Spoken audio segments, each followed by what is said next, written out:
Hello, welcome back to the Experimental Photographer. This time around, we will be delving into camera rotations. Camera rotations are one of my personal favorite techniques. The creativity level here is very high. In this technique, the camera is rotated, centered at the middle of the camera's sensor. Exposure is typically done in increments at different rotation points. This produces beautifully symmetrical images, quite similar to a kaleidoscope. With camera rotations, just about any subject or any scene can be turned into amazing abstract photographs. So, what kind of equipment do we need to do camera rotations? Well, primarily, we need one of these bad boys here. This is a tripod gimbal head, commonly referred to as a camera rotation device, or a CRT. The gimbal is this part of the mechanism here. As you can see, the camera rotates centered on the camera's sensor. Now, it is possible to rig up a homemade one, and I have seen some pretty interesting ones on the internet.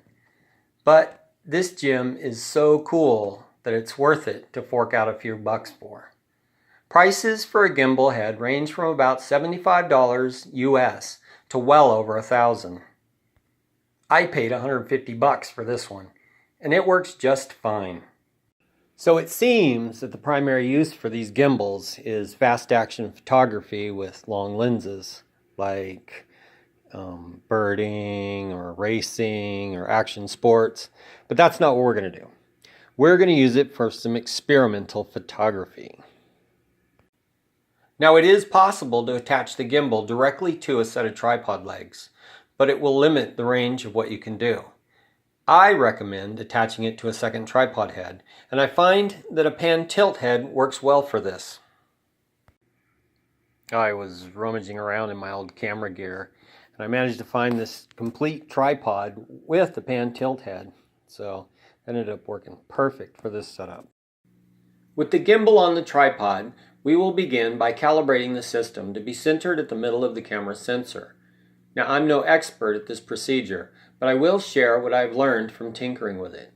If you're shooting with a wide angle to standard angle lens, say 14 millimeters on up to 50, then a quick centering should work fine. But if you plan to work with longer telephoto lenses, then a more precise centering will be required.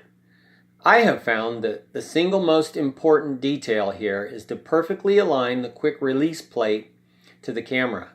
If the plate is off by just a small amount, it will throw the whole system out of whack. For aligning, I start with the lens off and the sensor exposed. Then I just eyeball it so it looks centered. For a finer adjustment, I attach a longer lens, and in this case I'm using my zoom lens set to 105 millimeters. Then I center the camera at a point on a wall or another obvious spot. Here I have my trusty blue tape for a centering point. Make sure the camera is level and even with the point that you are centering with, set to the center AF point on your camera's viewfinder. Once all this is done, then rotate the camera 90 degrees. If the center AF point has moved out of center, then the system needs adjustment. You will have to play with the adjustments here until it centers. Well, here we are back in my ad hoc studio / front room, and we're all set up and ready to go for a dry run of camera rotations. I've chosen my subject here, which is this mass of EL wire. If you're not familiar with EL wire, it's called electroluminescent wire, and it's a staple for light painting. If you don't have some, I recommend you go out and get some. Anyway, I've chosen this uninspiring mass to demonstrate the power of camera rotations and how it can transform this chaotic jumble into a beautiful symmetrical image. Okay, so we could do this image actually as a series of photographs, one taken at each increment on the rotation, and then later stacking them and blending them in post-production. That's not what we're going to do. We're going to do multi-exposure single capture. Now I say multi-exposure single capture because I don't want people to misunderstand me and think that I took multiple exposures and then later blended them in the computer. Alright, so why are we going to do it this way? Well, for one, because we can. And two, because here at the Experimental Photographer, we're all about photography. And we like to promote good old-fashioned photography skills. Alright, so to start this demonstration, I like to start with my camera in the 180-degree position.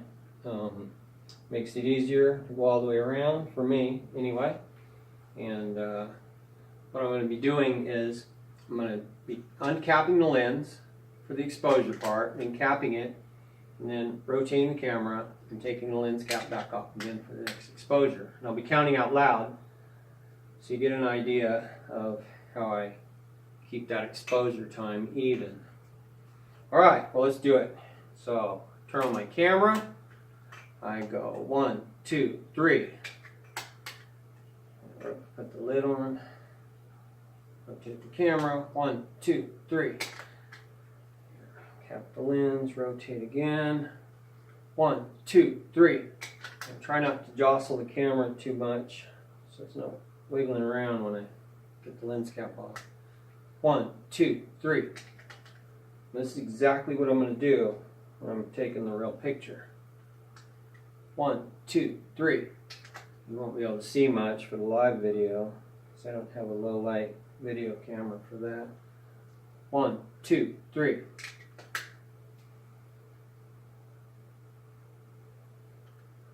One, two, three. You watch that lens cap because sometimes it pops off. Ruin your whole shot. 1, 2, 3. Alright, that's it. Turn the camera off. Rotate it around. Get a look at what you've got. And there it is. Camera rotation demonstration. Alright, here we are for our live demonstration of camera rotations. I've got the exact same setup that I showed you earlier. I've focused my camera. I have taken a couple test shots. And as you can see, there's my bundle of EL wire all lit up, ready to go. And alright, let's see, hopefully the camera's on. Alright, here we go. Alright, let's do this. 1, 2, 3.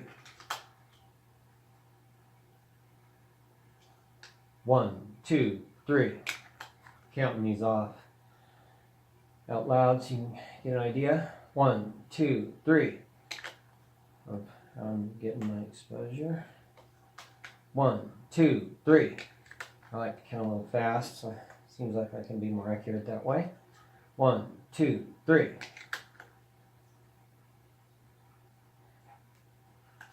1, 2, 3. 1, 2, 3. Final rotation for our 8-way. 1, 2, 3. Alright. Swing this thing around. Let's see what we got. Not bad there, huh? Alright. Well, since that went so quickly, I'm going to try for some bonus points here. And I'm going to change the position of the camera just a little bit. Alright. Number 2. 1, 2, 3.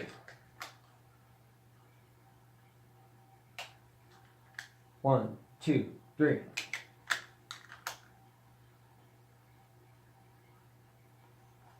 1, 2, 3. And cap the lens between rotations there. 1, 2, 3. So look at the smeared light. 1, 2, 3. I could rotate the camera with the lens off and it would make a completely different effect, which is cool in itself. 1, 2, 3. Gotta watch that lens cap. 1, 2, 3. Sometimes it pops off. All right, final rotation here. 1, 2, 3. All right, let's bring the camera around. Turn it off. Oops. We just lost that one. I accidentally hit the shutter again. All right, there's our second pattern. Totally different. As you can see, the first and the second. Sweet.